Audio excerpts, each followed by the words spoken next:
سيدنا رسول الله وعلى آله وصحبه ومن والاه. أما بعد، في جلسة كريمة مع بعض الإخوة الأفاضل من أهل إندونيسيا الكرام وفي فليمبانج دار السلام، نلتقي إن شاء الله الآن مع قراءة وشرح مقدمة أو خطبة كتاب إحياء علوم الدين للإمام حجة الإسلام أبي حامد الغزالي رضي الله عنه. معنا الشيخ محمد إقبال والشيخ عبد المجيد دحلان والشيخ أحمد مكافي، وكلهم من أهل العلم ومن طلاب العلم وفي الأزهر الشريف وغيره من المعاهد الإسلامية. تفضلوا. بسم الله. بسم الله الرحمن الرحيم.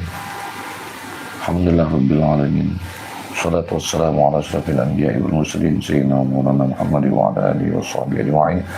قال المؤلف رحمه الله تعالى: ونفعنا بعلومه وبعلومكم في الدارين آمين. رب اشرح لي صدري ويسر لي أمري واحلل عقدة من لساني يفقهوا قولي. بسم الله الرحمن الرحيم، وبه نستعين. ربي يسر وأعين وتمم بخير يا كريم. قال الشيخ الإمام الأوغاد زين الدين شرف الأئمة وحجة الإسلام أبو حميد محمد بن محمد بن محمد الغزالي رحمه الله عليه. هذا من كلام الناسخ أو الراوي للكتاب، وليس من كلام الإمام عن نفسه. هذا من كلام تلميذه الذي روى عنه الكتاب أو نسخه أو خطه أو سمعه، يقول قال شيخنا زين الملة والدين حجة الإسلام كذا هذا. وفيه استحباب تبجيل الطالب لشيخه والثناء عليه بما يليق به. أحمد الله تعالى أولا حمدا كثيرا متواليا، وإن كان يتضاعف دون حق جلاله حمد الحامدين. وصلي وسلم على رسوله ثانيا صلاة تستغرق مع سيد البشر سائر المرسلين، واستغفره سبحانه وتعالى ثالثا في من بعث له عزمي من تخريج كتاب في إحياء علوم الدين. بدأ بالحمد ثم بالصلاة ثم بالاستخارة، وكأنه يقول على كل مؤلف لكتاب أن يفعل كذلك، أن يحمد الله، إذ التأليف نعمة تستحق الحمد، وكل أمر لا يبدأ فيه بالحمد فهو أبتر أو أجذم أو أقطع على اختلاف الروايات. وثم صلى بالصلاة ثنى بالصلاة والسلام على رسول الله صلى الله عليه وسلم اعترافا بفضله، إذ هو باب كل هذه العلوم وهو مصدر الفتح، لأننا لم نعلم العلم إلا من طريقه صلى الله عليه وسلم. فحق علينا بعد أن نحمد الله على نعمة العلم أن نصلي على سيدنا رسول الله اعترافا بفضله، فهو الذي علمنا هذه العلوم. ثم بعد ذلك شرع في مقصود الكتاب، وأنه يستخير الله تعالى في تأليف هذا الكتاب لإحياء علوم الدين، وكأنه يقول إن كل مؤلف لا يؤلف بمجرد أن تخطر له فكرة التأليف، لابد أن يستخير الله فيه، لعلها من الشيطان. ممكن الشيطان ينفخ فيقول ألف في كذا، اكتب في كذا، فيضل ضلالا بعيد. فعليه أن يستخير الله سبحانه وتعالى في الكتاب الذي ينوي تأليفه. تفضل.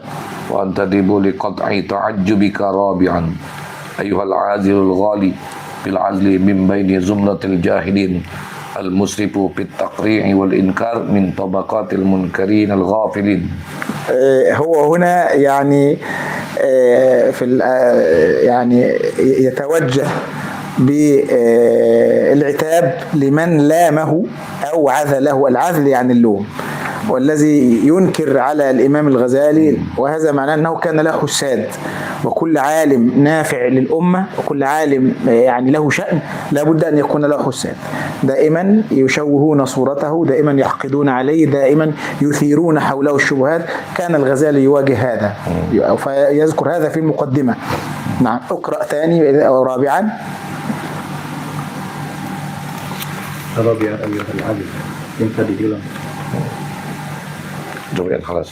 لا، أعد قراءتها. وأنتدب لقطع تعجبك رابعا. وأنتدب لقطع تعجبك رابعا. وأنتدب لقطع تعجبك رابعا، يعني أنا سأرد على تعجبك الآن أيها المنكر المعرض، أنا سأزيل كل إنكارك وتعجبك الآن. فانظر ماذا قال.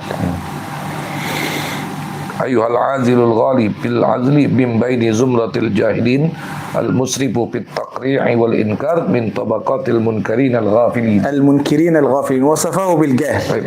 وبالإنكار والغفلة. أيوة. وهذا شأن دائما من يعترض على العلماء أنه إما جاهل أو منكر أو مغفل. أيوة. لا ينكر على العالم إلا العلماء، فإذا أنكر الجهال والمنكرون وكذا دل هذا على أن هناك بواعث نفسية في الإنكار على العالم. فلقد حل عن لساني عقدة الصمت وتوقني عقدة الكلام وقلادة النطق ما أنت مسابر عليه من العمى عن يلية الحق مع اللجاج في نصرة الباطل وتحسين الجهل وتشريب على من آثر النزوع قليلا عن مراسم الخلق. الله. الإمام الغزالي يذكر في هذا أن بعض العلماء الرسميين، يعني العلماء الغزالي في نظر الغزالي نوعين: عالم موظف صاحب وظيفة يأكل منها عيشا، وعالم صاحب رسالة. هو الغزالي يقول: أنا تركت الوظيفة واشتغلت بالرسالة، فلامني أصحاب الوظائف. أصحاب الوظائف يلومونني الآن لأنني سأكشفهم، لأنني حين أتوجه إلى الرسالة سأبين تقصيرهم، فهم الآن ينكرون علي ويلومونني ويعذلونني ويبالغون في الجهالة علي. هذا معنى كلام الإمام الغزالي. ومال ميلا يسيرا عن ملازمة الرسم إلى العمل بمقتضى العلم. الرسم يعني الرسوم، الشكليات، يعني العالم يلبس زي مثل هذا الزي ويركب سيارة وله مكتب. هو ترك هذا كله، قال: أنا رسالة، أنا أؤدي رسالة العلم. فقال: أنا لا، يعني بعد أن نور الله بصيرته، وهذه في مرحلة متقدمة من العمر، قد يكون عالم يعيش 50 أو 60 سنة وهو في ظلمة. الإمام الغزالي في أواخر عمره فتح الله له النور، طريق النور، فلما فتح له طريق النور ترك كل هذه المظاهر وكل هذه الرسوم وأخذ بالحق والحقيقة. هذا معنى كلام. طمعا في نيل ما تعبده الله عز وجل به من تزكية النفس وإصلاح القلب، وتداركا لبعد ما فرط من إضاعة العمر يأسا عن تمام التلافي والجبر.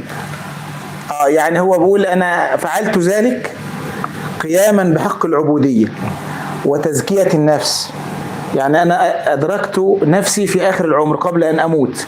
يعني الإمام الغزالي إمام كبير، ومع ذلك يصرح بأنه كان يسير خطأ. الإسلام يقول: أنا كنت مخطئا في الفترة السابقة من عمري حين كنت مقيدا بقيود الوظيفة. الآن أنا تحررت من هذا، أنا أريد أن أزكي نفسي وأقوم بحق العبودية لله سبحانه وتعالى، وأنشر العلم لله وأدل الناس على طريق الله. هذا معنى كلام الغزالي. وانحيازا عن غمار من قال فيهم صاحب الشرع صلى الله عليه وآله وسلم: أشد الناس عذابا يوم القيامة عالم لم ينفعه الله سبحانه بعلمه. نعم، يعني يقول: أنا الآن أريد أن أنتفع بعلمي أن أنفع به الناس. يعني أهل العلم الذين هم في وظائفهم، يعني أكثرهم قد لا يعمل بعلمه. ممكن يكون الناس لا تلبس الذهب وهو يلبس الذهب، فهو يقول: أنا أفقت من الغفلة، أنا انتبهت، كنت نائما، فلا بد أن أعمل أولا بعلمي وأنتفع به قبل أن أنفع الناس به. ولهذا ألفت إحياء علوم الدين رحمكم الله. نعم. ولعمري لا سبب لإصرارك على النكير إلا الداع الذي عم الجم الغفير، بل شمل الجماهير من القصور عن ملاحظة ذراوة هذا الأمر والجهل بأن الأمر إد والخطبة جد. الأمر إد يعني ثقيل. الأمر إد يعني ليست مهمة العالم بهذه السهولة، فهو يخاطب من ينكر عليه. يعني أنت تعلم حينما يترك العالم أمور الدنيا ويتوجه إلى الله سبحانه وتعالى، لابد أن يكون زملاؤه وأصحابه يشنعون عليه. لماذا؟ لأنه سار في الطريق الصحيح، لأن العالم خليفة النبي، العلماء ورثة الأنبياء، والأنبياء لم يكونوا أهل دنيا، فهو يقول للعلماء أنتم مشغولون بدنياكم وأنا مشغول برسالتي. حينئذ سيحاربه العلماء، سيحاربونه جدا. لماذا؟ لأنه سوف يبين الحقيقة للناس. كل هذا يعانيه الغزالي في هذه العبارات في مقدمة إحياء علوم الدين. هو يحكي هذا، يحكي قصته مع ما جرى له بعد أن فرغ. يعني الغزالي كان في فترة من الفترات اسمه يتردد في العالم الإسلامي كله في حياته. كان شابا صغيرا واسمه يتردد في مدارس بغداد ونيسابور، يسمع اسمه. وحينما أرى كتابه في أصول الفقه المنخول لشيخ إمام الحرمين الجويني، قال له الجويني: يا بني دفنتني وأنا حي. يعني أنت عالم كبير، ماذا ستفعل إذا كبرت؟ أنت صغير وكلفت هذا وكتبت هذا الكتاب، فكيف إذا كبرت؟ فهنا الغزالي لم يكن بالسهل ولا بالهين، كان عالما من علماء الدنيا أولا. كان يدخل على السلطان ورئيس الوزراء ويأخذ رواتب كثيرة واسمه يتردد في كل مكان، جاه وشهرة ومال. فجأة ترك كل هذا. إذن لابد أن توجه إليه سهام النقد. قف، أنت تضر مصالحنا الآن، أنت تضر مصالحنا. تفضل. والآخرة مقبلة والدنيا مدبرة والأجل قريب والسفر بعيد. الله. يعني هو حينما تشرق أنوار العلم في القلب يرى الحقائق. الإمام الغزالي هنا يتحدث من عين الحقيقة، يرى بعين الحقيقة. قال خلاص الآخرة مقبلة والدنيا راحلة، وأنا رأيت هذا، فلم يعد هناك في العمر متسع، فلا تنكر علي ولا تعترض علي، دعني وشني، بل يجب أنت أن تكون مثلي فلا تنكر علي. هو يرد في مقدمة الكتاب وفي خطبة الكتاب على بعض الذين لاموه لسلوكه طريق أهل الله الصادقين من زملائه وأقرانه. وهذه هي عادة العلماء في كل عصر، إذا خرج منهم واحد وسلك سبيل الحق شنعوا عليه وعارضوه حتى لا يضر بمصالحهم. والزاد طفيف والخطر عظيم. والخطر عظيم. نعم. والطريق سد وما سوى الخالص لوجه الله تعالى من العلم والعمل عند الناقل البصير رد. الله. وسلوك طريق الآخرة مع كثرة الغوائل من غير دليل ولا رفيق متعب مكد. متعب مكد. يعني سلوك طريق الآخرة لابد فيه من دليل، أي طريق لابد فيه من دليل. هو هنا يتكلم عن الشيخ المرشد المربي، يعني يقول أنا الآن سلكت طريق الآخرة ولا بد لأي طريق من دليل. الدليل يعني الشخص الذي يدلك على الطريق ويقول امشي من هنا ولا تمشي من هنا. إذن ما دام هذا طريق الله لابد أن يكون لطريق الله دليل. فهو يقول الذي يمشي في طريق من غير دليل سيطول عليه السفر ويقع في العثرات، فلا بد من دليل. فأدلة الطريق هم العلماء الذين هم ورثة الأنبياء. الله. يعني أدلة الطريق، هذا رد على من يقول هل لابد أن يكون لي شيخ؟ نعم لابد أن يكون لك شيخ، لابد أن يكون لك شيخ سلك الطريق قبلك فهو يسلكه بك لأنه عرفه قبلك، فاسأل به خبيرا. فاسأل به خبيرا يعني خبير بالطريق. الذي يمشي بلا شيخ يطول عليه السفر وقد لا يصل، إنما الذي له شيخ يأخذ بيده ويخرج يتفادى العثرات ويمشي في الطريق السالكة فيصل عن قريب. وقد شغرهم الزمان ولم يبق إلا المترسمون. وقد شغر عنهم الزمان. شغر يعني خلا، شغر يعني خلا. هو يتكلم عن العلماء العاملين الربانيين أن الزمان خلا منهم. يقول هذا في القرن الخامس الهجري ونحن في القرن الخامس عشر. يقول إن العلماء الربانيين خلا منهم الزمان الآن، يعني بيننا وبين الغزالي 10 قرون وهو يقول هذا الكلام. يقول شغر منهم الزمان، شغر منهم الزمان. هو ينتظر يقول وقد شغر منهم الزمان ولم يبقى إلا المترسمون. ولم يبقى إلا المترسمون، العلماء الرسميون أصحاب الوظائف، هؤلاء هم الموجودون الآن. أما العلماء الربانيون فهؤلاء خلا منهم الزمان. وقد استحوذ على أكثرهم الشيطان. يعني العلماء المترسمون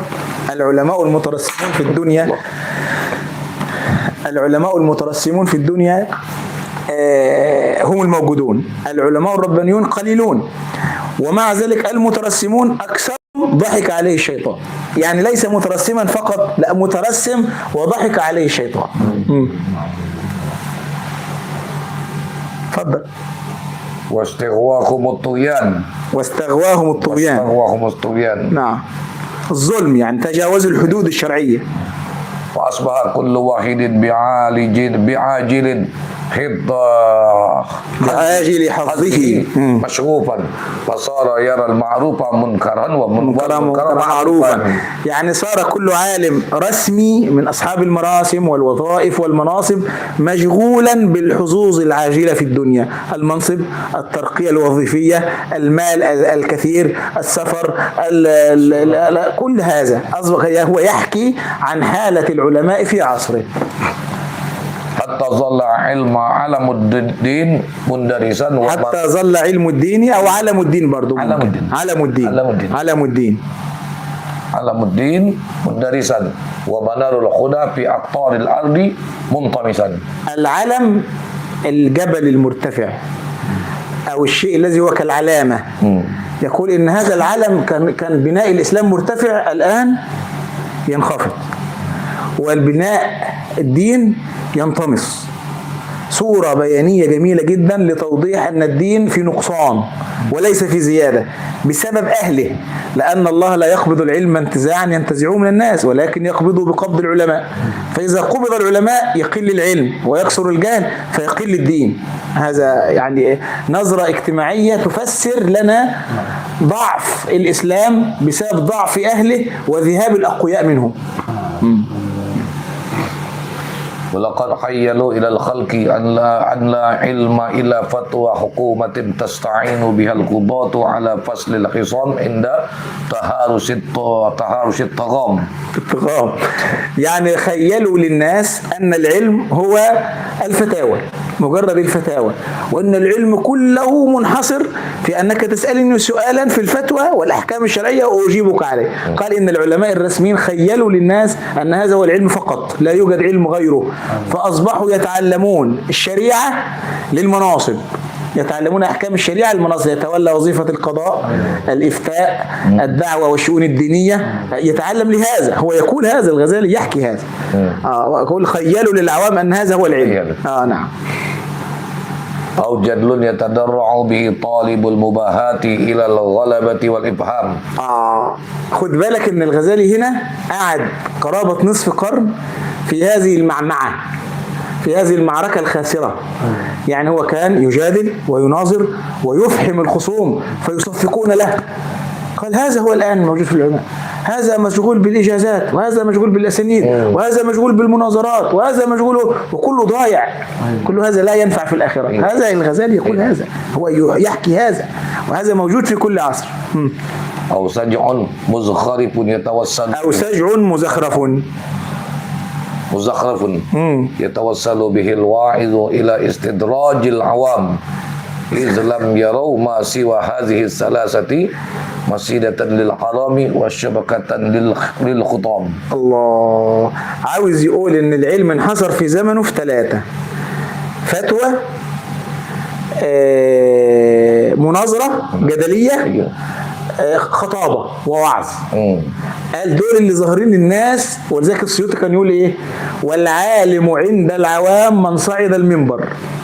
يا من اتقوا الله، اتقوا، هذا عالم. العامي الجاهل هو الذي يقول هذا عالم، لكن العالم شيء اخر، مفهوم تاني خالص. هو يقول العلماء الان في زمنه القرن الخامس الهجري انحصروا في 3 اشكال: خطباء والوعاظ، هذا 1، الفقهاء والمفتين، هذا 2، علماء الجدل والمناظرة الذين يناظرون على عقائد الإسلام، الخصوم خصوم الإسلام. قال هذا بالنسبة لنا عصره هم العلماء. الآن العلماء الآن في زماننا الآن كل متصدر على وسائل التواصل الاجتماعي له شهرة، هذا عالم. وهذا طبعا يعني هو الخطأ يتكرر، الخطأ يتكرر في كل ايه، والمسلمون دائما لا يتعلمون من أخطائهم. كل متصدر له 5 مليون متابع أو مليون متابع، وإن لم نعرف هل درس شيئا، هل له شيوخ، هل له مدرسة، هل له منهج، لا نعرف، لكن هو عالم. نقول هذا فلان عالم يتابعه 5 مليون ونقول هذا عالم، كأن العلم يعني أن له أتباع كثيرين ويسمعون. وهذا طبعا كما يحكي الغزالي. فأما علم طريق الآخرة وما درج عليه السلف الصالح مما سماه الله سبحانه في كتابه فقها وحكمة وعلما الله وضياء ونورا وهدية ورشدا وهداية ورشدا فقد أصبح من بين الخلق مطويا وصار نسيئا منسيا. يعني بقول هذا العلم هو اللي موجود الآن، ودول العلماء الفقهاء والخطباء وعلماء الكلام، دول اللي موجودين في عصرنا، دول العلم ودول العلماء. أما علم طريق الله سبحانه وتعالى، علم السلف الصالح، علم الصحابة والتابعين، العلم الذي جاء به القرآن وسماه حكمة ونورا وهداية، هذا يكاد يكون نسيا منسيا بين الناس، والسالكون لهذا الطريق قليل. ولما كان هذا سلما في الدين مليا ملما ولما كان هذا ثلما في الدين ملما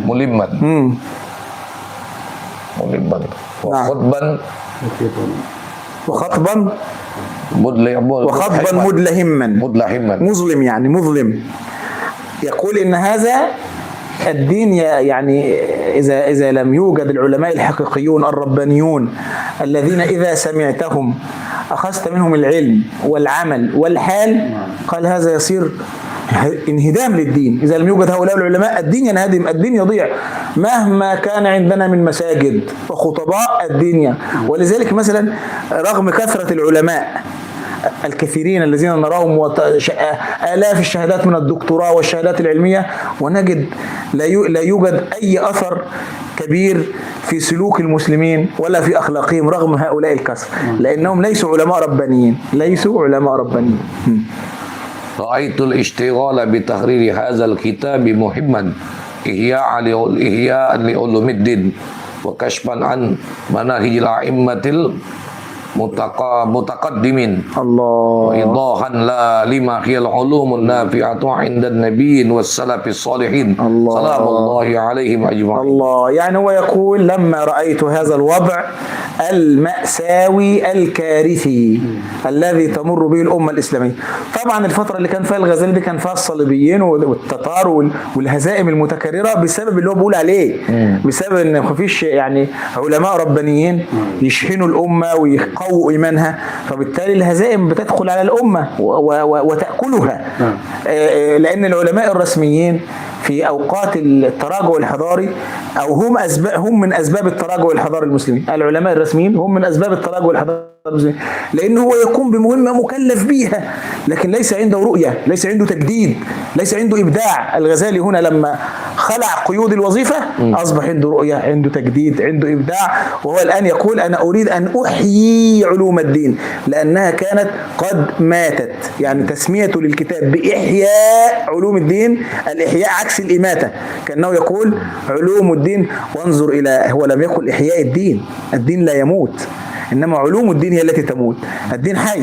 هو لم يقل إحياء الدين، وإنما قال إحياء علوم الدين التي بحياتها يحيا الدين، العلوم الحقيقية. أما هذه العلوم الرسمية فهي لا تحيي الدين، فهذه العلوم قد ماتت. وأنا الآن لما رأيت هذا الوضع أتجه إلى إحياء علوم الدين بتأليف هذا الكتاب. ولقد أسسته على 4 أرباع: ربع العبادات وربع العادات وربع المهلكات وربع المنجيات. هذا ما يسمى في البحث العلمي الأكاديمي المعاصر بمنهجية البحث أو خطة البحث. كل باحث يضع خطة وتصور للفكرة، فيقول أنا الآن هو تكلم فيما مضى عن أسباب تأليف الكتاب، الذي يسمى في الدراسات الأكاديمية المعاصرة بسبب اختيار الموضوع. هو لماذا كتب في هذا؟ قال أنا وجدت كذا وجدت كذا والعلماء الحقيقيين مش موجودين فكذا. ثم تكلم عن تاريخ هذا العلم وقال إنه موجود عند الأنبياء والصالحين لكنه الآن قل.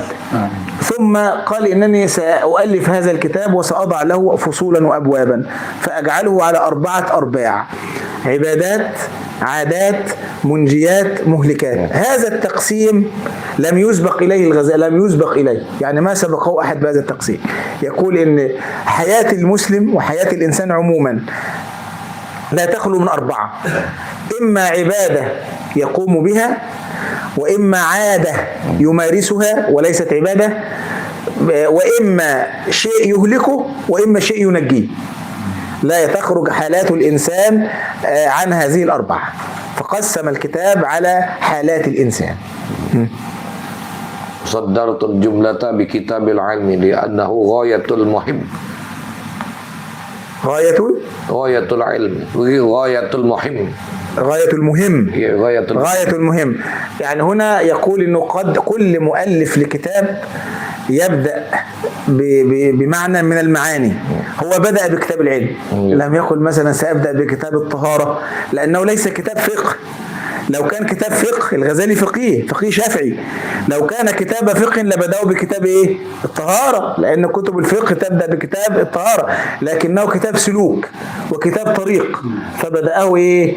بكتاب العلم، لأن العلم هو مفتاح كل خير، ولا وصول في طريق الله إلا بالعلم. فبدأ بالعلم لينبه السالك على أهميته. وبالمناسبة كتاب الغزالي دائرة معارف، يعني هو ليس في الأصل كتاب علم، يعني ليس كتابا تدريسيا منهجيا، ولكنه كتاب تربوي، كتاب تربية.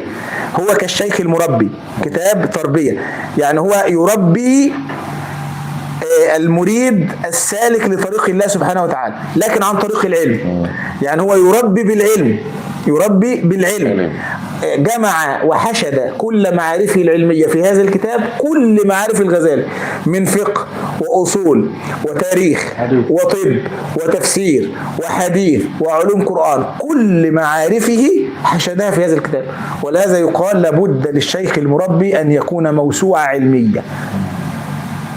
الشيخ المربي موسوعة علمية يغني مريده عن ما سواه، يعني لا يجعل مريده يلجأ إلى هذا العالم ولا إلى هذا العالم ولا هذا العالم مثل الغزالي. حينئذ يكون كافيا للطالب وللمريد عن غيره من الشيوخ. ليكشف أولا عن العلم الذي تعبد الله عز وجل الأعيان بطلبه على لسان رسوله صلى الله عليه وسلم، إذ قال رسول الله صلى الله عليه وسلم: طلب العلم فريضة على كل مسلم. يعني هو يريد يقول إنني مهتم في هذا الكتاب بالعلم الذي فرضه الله ورسوله على المسلمين. يعني كل ما في هذا الكتاب مهم، كل ما في كتاب إحياء علوم الدين من العلوم المهمة للمسلم. يعني هو لم يشتغل بفضول العلم ولا بفروعه، إنما اشتغل بالأصول والمهمات.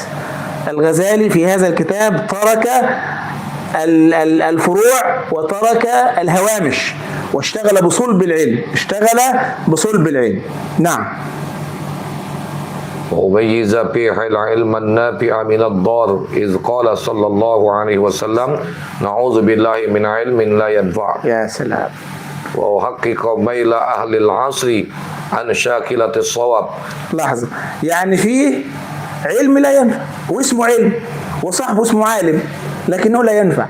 ولذلك مثلا الإمام الذهبي في كتاب سير أعلام النبلاء ترجم لواحد من المشتغلين بعلوم الحكمة أو الطب أو الفلسفة، وقال: من بحور العلم الذي لا ينفع. يعني هو بحر في العلم لكن علم لا ينفع. ولهذا استعاذ النبي صلى الله عليه وسلم من علم لا ينفع. فليس المهم أن تكون عالما، بل المهم أن تكون عالما علما ينفعك وينفع الناس. كان مولانا الشيخ عبد السلام بن الفضل رضي الله عنه شيخي وأستاذي الذي رباني، كان يقول لي رآني في أول أمري وأنا طالب في الثانوية وفي الجامعة أهتم بالأسانيد عن وأهتم بالفوازير الفقهية، رجل خرج له ثقب في بطنه ومش عارف إيه وماذا يصنع، وهذه الأشياء تجعل الناس ينبهرون ويقولون ما شاء الله يحفظ 30 اسما في الإسناد، ما شاء الله عنده علم غزير، ولا علم ولا شيء. فمولانا لما رآني كذلك قال يا شيخ محمد عليك بالعلم النافع. قلت له يعني إيه؟ يعني إيه العلم النافع؟ قال الذي ينفعك في قبرك وعند لقاء ربك. الله. هذا هو العلم النافع. وانخداع بلامع السرب واقتداعكم من العلوم بالقشر عن اللباب. بقول ان العلوم ديت انخداع بلامع السراب. ربنا قال ايه في القرآن؟ ظاهرة السراب تراها في الصحراء، ترى ان هناك ماء، الصحراء تلمع فتحسب ان هناك ماء، فاذا اقتربت لا تجد ماء، انما هو لمعان الصحراء، لمعان تلمع فتظنها ماء. قال هكذا بعض العلماء الرسميين يظن ان هذا هو العلم، لكن لا ينفعه في الاخره. هذا العلم لن ينفعه لا في الاخره ولا في الدنيا. مولانا الشيخ عبد السلام الفضل حضر رسالة دكتوراه في علم اصول الفقه، والباحث وكان معه سيدنا الشيخ الخطيب شيخه، والباحث تعرض لمسألة أصولية دقيقة جدا، واللجنة تناقشه في مسائل دقيقة جدا، والجمهور مش فاهم حاجة. فمولانا الشيخ عبد السلام قال لشيخه مولانا الشيخ الخطيب وهو مربيه، قال له يا مولانا هل هذا العلم ينفع في الآخرة؟ فقال له شيخنا الخطيب ولا في الدنيا. لا في الآخرة ولا في الدنيا. هذا علم. ليقال عالم فلان أخذ الدكتوراه في حتى عندنا واحد أخذ دكتوراه في حتى حرف الجر. معنا شاب اسمه حتى على اسم نائب رئيس الجمهورية في إندونيسيا أيام سوكرنو. فحتى أخذ دكتوراه في حتى حرف جر، دكتوراه قد كده. فيقول هذا علم لا ينفع لا في الآخرة ولا في الدنيا. الغزالي يعني يسير في هذا الاتجاه. نعم. ويشتمل ربع العبادات على 10 كتب كتاب العلم وكتاب قواعد العقائد. ذكر العلم في العبادات، لاحظ هذا العلم ذكره في العبادات، لأن العلم في حد ذاته عبادة وهو وسيلة إلى العبادة. وكتاب أسرار الطهارة وكتاب أسرار الصلاة وكتاب أسرار الزكاة وكتاب أسرار الصيام وكتاب أسرار الحج وكتاب آداب تلاوة القرآن. لاحظ أنه لم يقل كتاب الصلاة كتاب الصيام كده، قال أسرار الطهارة أسرار الصلاة أسرار الصيام، لأنه ليس كتاب فقه، هو ليس كتاب فقه، هو كتاب تربية. هو يكشف لك عن أسرار الشريعة، حكمة الشريعة مع الحكم، يكشف عن الحكم والحكمة، الحكم والحكمة. يعني إذن هو لو كان يصنف كتابا في الفقه ما كتب هذا الكلام، لكنه يصنف كتابا في التربية. وكتاب الأذكار والدعوات وكتاب ترتيب الأوراد في الأوقات. ترتيب الأوراد في الأوقات، لأن مما يجب على السالك في طريق الآخرة الأوراد، أن يكون له أوراد، فأراد أن يضع له برنامج الذي نسميه بلغة العصر برنامج للأوراد، ماذا يقول في الصباح، ماذا يقول في المساء، ماذا يقول في كذا، ماذا يقول في كذا. نعم. وأما رب العادات فيشتمل على 10 كتب كتاب آداب العقل. لماذا بدأ بالعبادات ولم يبدأ بالعادات؟ لماذا؟ لأن الإنسان خلق ليعبد الله، وما خلقت الجن والإنس إلا ليعبدون، فبدأ بالأصل. بدأ بالحكمة، بدأ بالعلة، بدأ بالغاية، فالغاية أن تعبد الله، فبدأ بالعبادات. ثم بعد ذلك أنت إنسان ولك عادات، سنذكر لك أحكام العادات التي تمارسها بعد أن ذكرنا لك المهمة الرسمية الأصلية التي كلفت بها وهي العبادة. كتاب آداب العقل وكتاب آداب النكاح وكتاب كتاب آداب الأكل. أيوة. ماشي. لاحظ أيضا أنه لم يكن كتاب الأكل ولا كتاب النكاح، آداب الأكل، آداب النكاح، كلها آداب. في العبادات قال أسرار، وفي العادات قال آداب. لاحظتم هذا؟ لأن العبادة لأنها من الوحي كان لابد لها من سر، قل من الناس من يعرف هذا السر. لكن العادات لها آداب، يعني البشر حتى إن لم يكن هناك وحي، يعني مثلا عندكم في اندونيسيا لابد ان يكون هناك آداب للأكل للطعام وآداب للشراب، حتى لو لم يأتنا دين لاتفق البشر على بعض الآداب التي ينظمون بها حياتهم. فهذا أيضا من خصائص البشر. تفضل. وكتاب أحكام الكسب، وكتاب الحلال والحرام، وكتاب آداب الصحبة والمعاشرة مع أصناف الخلق، وكتاب العزلة، وكتاب آداب السفر، وكتاب السماع والوجد. الوجد السماع الإنشاد. السماع والإنشاد، يسمع فيحصل له فيبكي، وربما يسمع أغنية، ليس شرطا أن يسمع مديح وإنشاد ديني، ممكن يسمع أغنية عاطفية، فهذه الأغنية تؤثر في نفسه وتجعله يتجه إلى الله سبحانه وتعالى. هو يتكلم في قضية كتاب السماع والآداب السماع والوجد كلاما عظيما جدا. وكتاب الأمر بالمعروف والنهي عن المنكر. نعم. وكتاب آداب المعيشة وأخلاق النبوة. الله، آداب المعيشة وأخلاق النبوة. نعم. وأما ربع المهلكات فيشتمل على 10 كتب. كتاب، لاحظ انها 10 في 10. ايوه 10 في 4 يبقى 40 كتاب. ربع عبادات، عادات، مهلكات، منجيات، كل واحد من 4 10 كتب، يبقى 10 في 4 ب 40. كتاب شرح عجائب القلب، وكتاب رياضة النفس، وكتاب آفات الشهوتين، شهوة البطن وشهوة الفرج، وكتاب آفات اللسان، وكتاب آفات الغضب. لاحظ أنه أتى في المهلكات بكلمة آفات. لاحظتم؟ يعني في العبادات أسرار، في العادات آداب، في المهلكات آفات. لاحظتم هذا؟ شوف تأثير لتنويع العبارات. إمام فقيه أصولي يعرف كيف يعبر عن المعنى بأدق عبارة. وكتاب آفات الغضب والحقد والحسد، وكتاب ذم الدنيا. جمع الغضب مع الحقد مع الحسد في كتاب، في باب واحد أو في كتاب واحد. لماذا؟ لأن الإنسان أولا يغضب، ثم يتحول الغضب إلى حقد، ثم يتحول الحقد إلى حسد. وكتاب ذم المال والبخل، وكتاب ذم المال والبخل. يعني في مواضع، لأن المال عموما ليس مذموما، لكنه مذموم في مواضع وممدوح في مواضع. وكتاب ذم الجاه والرياء، وكتاب ذم الكبر والعجب، وكتاب ذم الغرور. نعم. وأما ربع المنجيات فيشتمل على 10 كتب. كتاب التوبة. نعم. وكتاب الصبر والشكر. نعم. وكتاب الخوف والرجاء. نعم. وكتاب الفقر والزهد. نعم. وكتاب التوحيد والتوكل.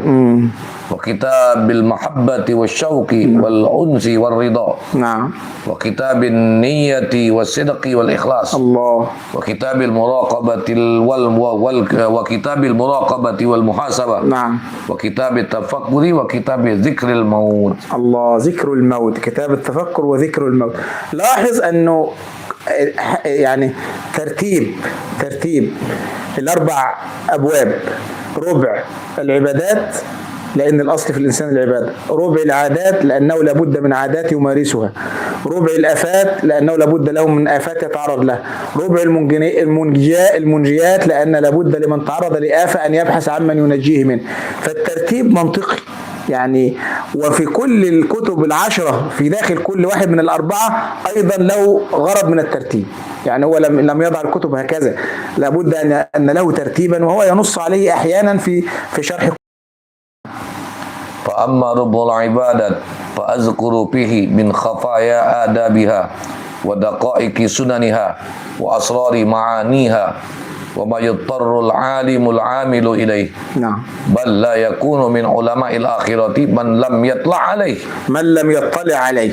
لم يطلع عليه. نعم، لا يكون من علماء الآخرة. يبقى إذن الغزالي هنا بيخترع تسمية علماء الدنيا وعلماء الآخرة، وأحيانا يقول على علماء الدنيا علماء السوء، ويقول علماء الآخرة في مقابل علماء الآخرة، يعني العلماء الذين يرجون الآخرة، الذين يعملون للآخرة ولا يعملون للدنيا. فهو يقول إن من لم يطلع من أهل العلم على أسرار العبادات فليس من علماء الآخرة. الذي يكتفي بشروط الصحة وشروط الوجوب والمبطلات والمصححات هذا ليس من علماء الآخرة. هو يقول هذا. وأكثر ذلك مما أهمل في فن الفقهية. وهذا أكثر ذلك مما أهمل في فن الفقه. يعني الفقهاء لا يتعرضون لهذا. الفقهاء لا يتعرضون لأسرار العبادات، ولكنهم يتعرضون لأحكامها فقط. وأما ربع العدد فأذكر فيه أسرار المعاملات الجارية بين الخلق. نعم. وأغوارها ودقائق سننها وخفايا الورع في مجاريها، وهي مما لا يستغنى متدين عنها. مما لا يستغني متدين عنها. متدين يعني صاحب دين. لا يستغني. لما لا يستغني متدين عنها. متدين عنها. نعم. وأما ربع المهلكات فأذكر به كل خلق مذموم.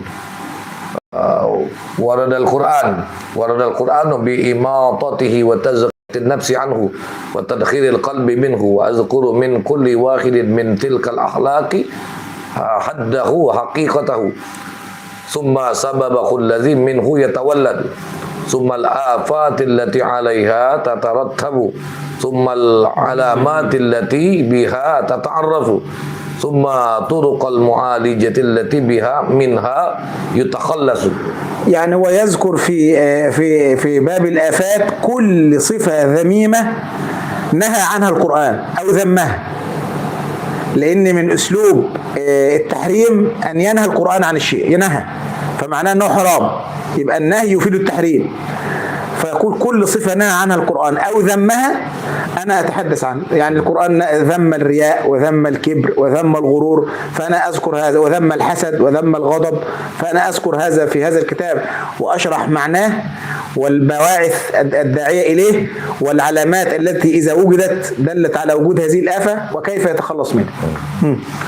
كل ذلك مقرونا بشواهد الآية والأخبار والآثار. نعم، يعني هو لم يذكر كلاما فلسفيا مجردا، وإنما كلام كله مستند إلى الكتاب والسنة. وأما ربع المنجيات فأذكر به كل خلق محمود وخصلة مغروب فيها من خصال المقربين والصديقين التي بها يتقرب العبد من رب العالمين.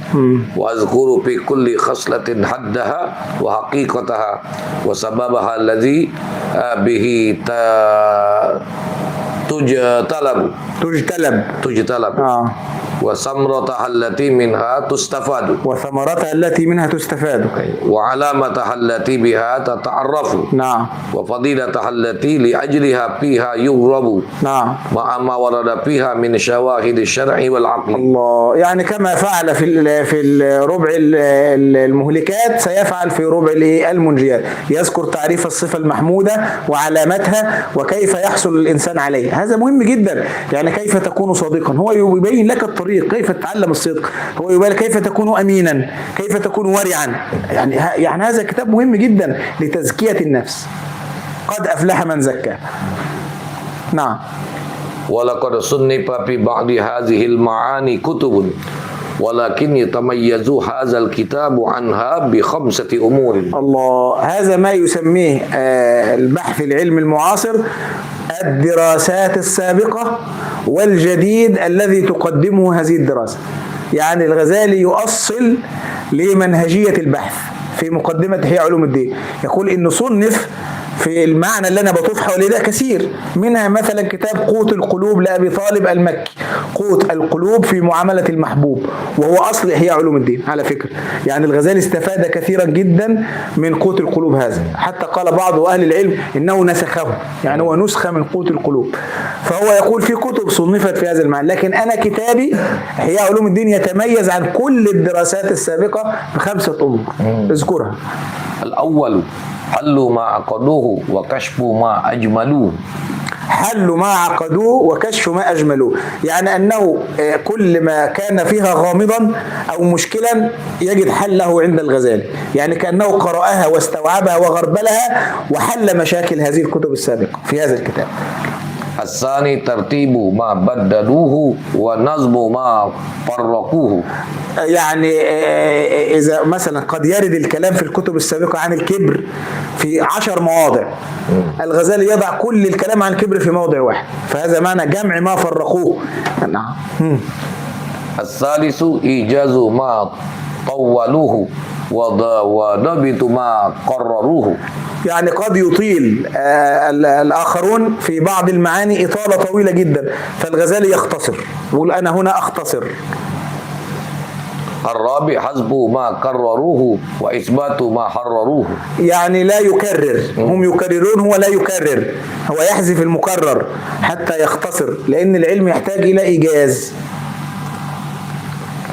الخامس تحقيق أمور غامضة اعتصت على الإفهام لم يتعرض لها في الكتب أصلا، إذ الكل وإن تواردوا على منهج واحد فلا مستنكر أن ينفرد كل واحد من السالكين الله بالتنبه لأمر يخصه ويغفل عنه رفقاؤه، أو لا يغفل عن التنبه له ولكن يسخو عن إيراده في الكتب.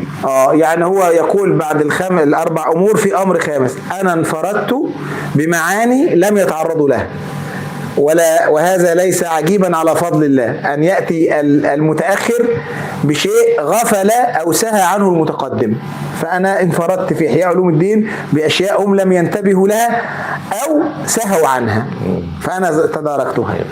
أو لا يسخو ولكن يصرفه عن كشف الغطاء عنه صارف. أيوة، يعني برضو يلتمس الأعذار للمتقدمين، يقول ربما نسي أو ربما يعني مات قبل أن يتعرض لهذه المعاني في الكتاب.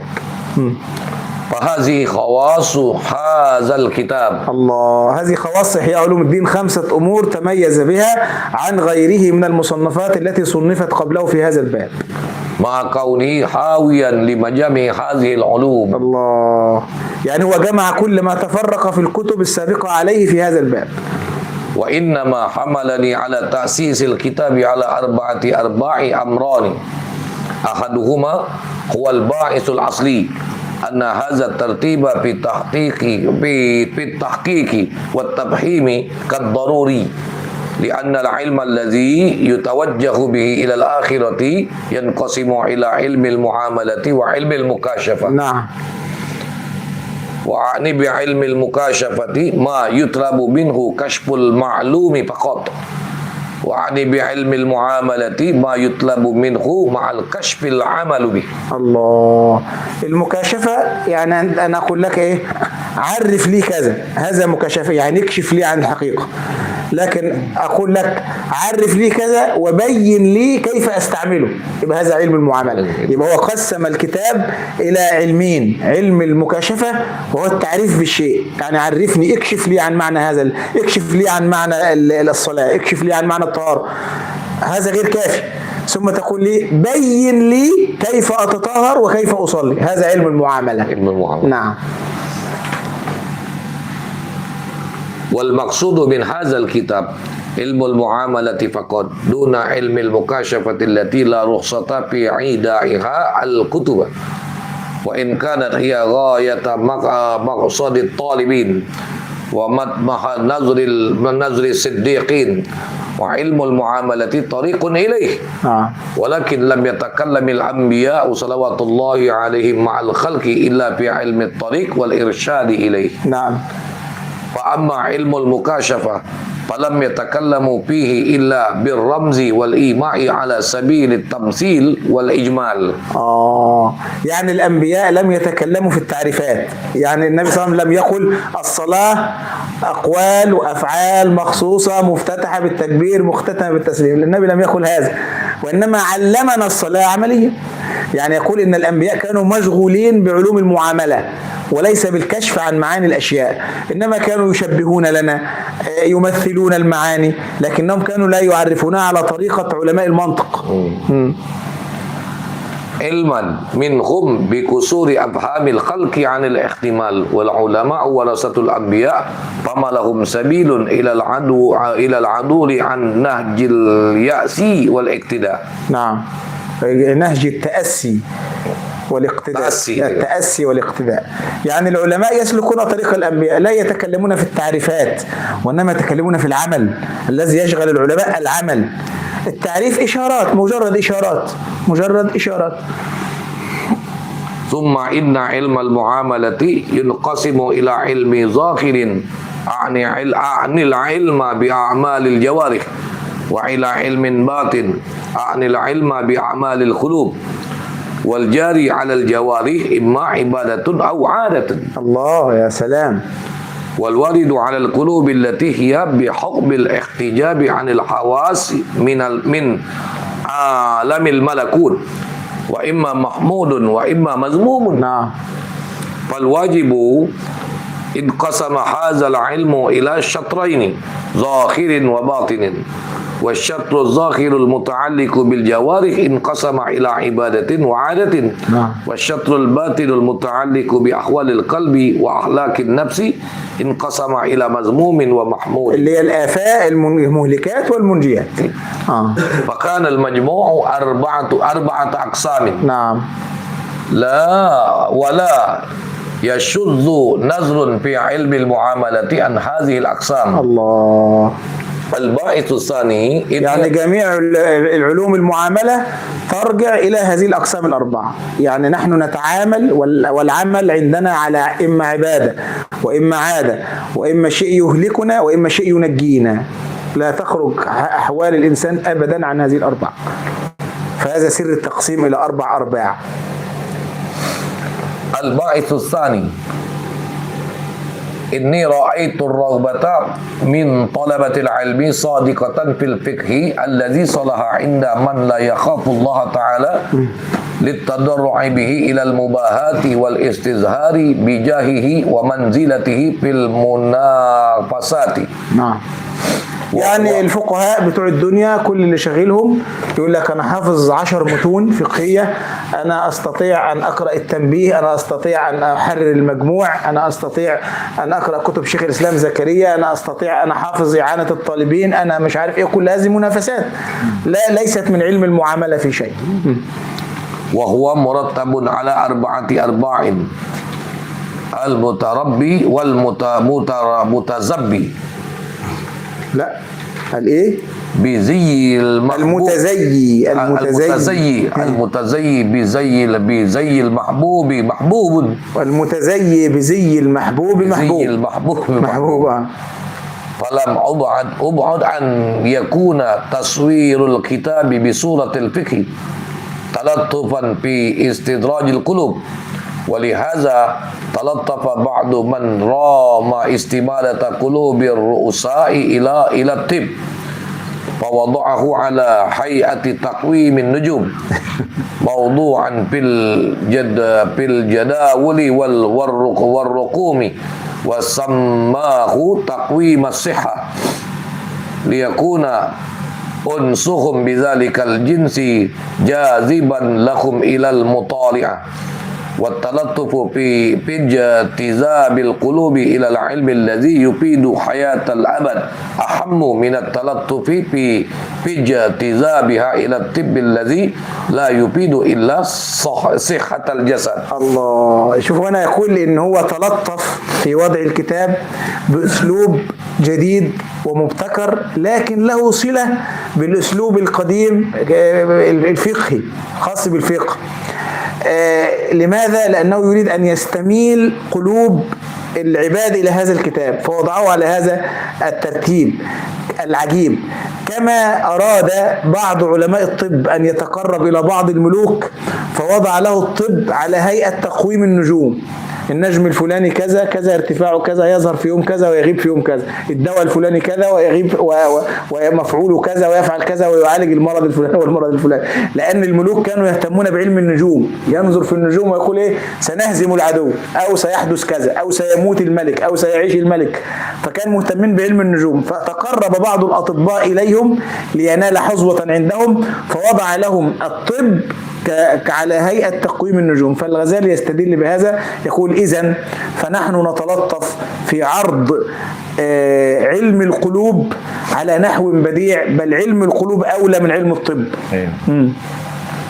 فثمرة هذا العلم طب القلوب والأرواح للتوصل به إلى حياة تدوم أبد الآباد. فأين منه الطب الذي تعالج به الأجساد وهي معرضة بالضرورة للفساد في أقرب الآماد. يا سلام. فنسأل الله سبحانه التوفيق للإرشاد والسداد إنه هو الكريم الجواد. الله الله. الجواد. هنا الغزالي في الآخر يقول إنه هذا كتاب طب القلوب. طب القلوب. يعني احنا ممكن تقول هل من اسم آخر لإحياء علوم الدين مستنبط من كلام الغزالي؟ قل نعم. في نهاية خطبته للكتاب أشار إلى أنه يمكن تسميته بطب القلوب. يعني إحياء علوم الدين يمكن أن يسمى بطب القلوب. اسمه الآخر. هو يقول هذا يفهم من كلام هذا. يفهم منه هذا. انتهت الخطبة. نعم.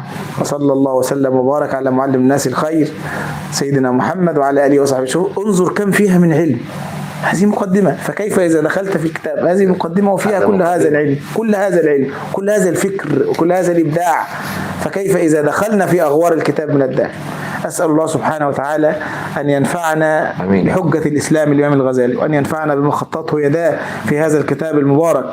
وأسأل الله سبحانه وتعالى أن يجعلنا أهلا لحمل شرف العلم، وأن يجعلنا من العلماء الربانيين أصحاب الرسالات، وأن ينفعنا بالعلم وينفع غيرنا بما تعلمناه، وأن ينفعنا بما علمنا ويعلمنا ما ينفعنا، وأن يرزقنا العلم والعمل والإخلاص والقبول، وأن يجعل كل ذلك في سبيل مرضاته عز وجل، وأن يجعله نافعا لأمة سيدنا محمد صلى الله عليه وعلى آله وصحبه وسلم، وأن يجعل هذه الجلسة المباركة مكفرة لسيئاتنا ومضاعفة لحسناتنا ورافعة لدرجاتنا، وأن ينفعنا بها يوم نلقاه.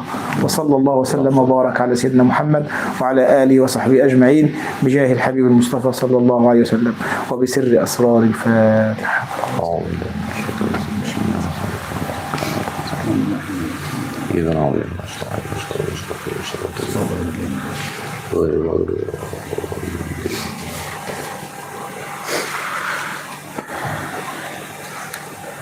بارك الله فيكم سيدي.